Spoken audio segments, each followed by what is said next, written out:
അടുത്തതായി സലീം കുമാർ ടൈറ്റിൽ വേഷം കൈകാര്യം ചെയ്യുന്ന ആദാമിന്റെ മകൻ അബു എന്ന ചിത്രത്തിന്റെ ലൊക്കേഷൻ വിശേഷങ്ങളിലേക്ക്.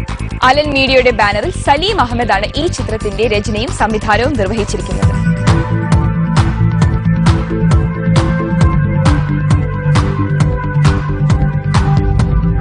പതിവ് കോമഡി വേഷങ്ങളിൽ നിന്നും തികച്ചും വിഭിന്നമായ വളരെ ഗൌരവമുള്ള ഒരു മുസ്ലിം കഥാപാത്രമായിട്ടാണ് സലീം കുമാർ ഈ ചിത്രത്തിൽ വേഷമിടുന്നത്. ജീവിതത്തിൽ ഒന്നും സമ്പാദിക്കാൻ കഴിയാതെ പോയ സത്യസന്ധനായൊരു അത്തർ കച്ചവടക്കാരനായിരുന്നു അബു. മരിക്കുന്നതിന് മുന്നേ ഒരിക്കലെങ്കിലും മക്കയുടെ മണ്ണിൽ കാല് കുത്തണമെന്നതാണ് അബുവിന്റെ മോഹം. അതിനുവേണ്ടി അയാൾ നടത്തുന്ന പ്രയത്നങ്ങളാണ് ചിത്രത്തിലുടനീളം.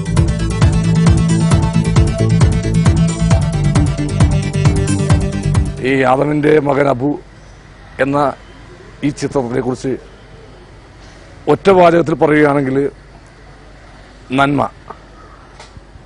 നന്മയാണ് ഈ ആദമിന്റെ മകൻ അബു. ആ നന്മയുള്ള ഒരു സമൂഹത്തെ, അബുവിനെ പോലുള്ള നന്മ മാത്രം കാംക്ഷിക്കുന്ന ഒരു സമൂഹത്തെയാണ് ഈ ആദമിന്റെ മകൻ അബുവിലൂടെ വരച്ചു കാണിക്കുന്നത്.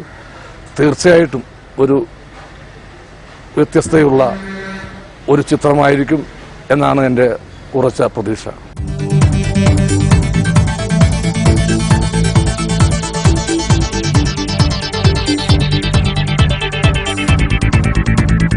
രൂപത്തിലും ഭാവത്തിലും ഏറെ പുതുമകളുമായി സലീം കുമാർ ഇതിൽ അഭിനയിക്കുമ്പോൾ അയാളുടെ ഭാര്യയുടെ റോളിലെത്തുന്നത് സെറീന വഹാബാണ്. മുകേഷ് അതിഥി താരമായി എത്തുന്നു.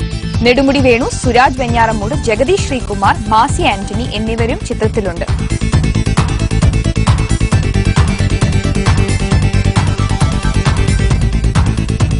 മധു അമ്പാട്ട് ഛായാഗ്രഹണം നിർവഹിച്ചിരിക്കുന്ന ഈ ചിത്രത്തിൽ ഗാനരചന നിർവഹിച്ചിരിക്കുന്നത് റഫീഖ് അഹമ്മദാണ്. സംഗീതം രമേശ് നാരായണൻ.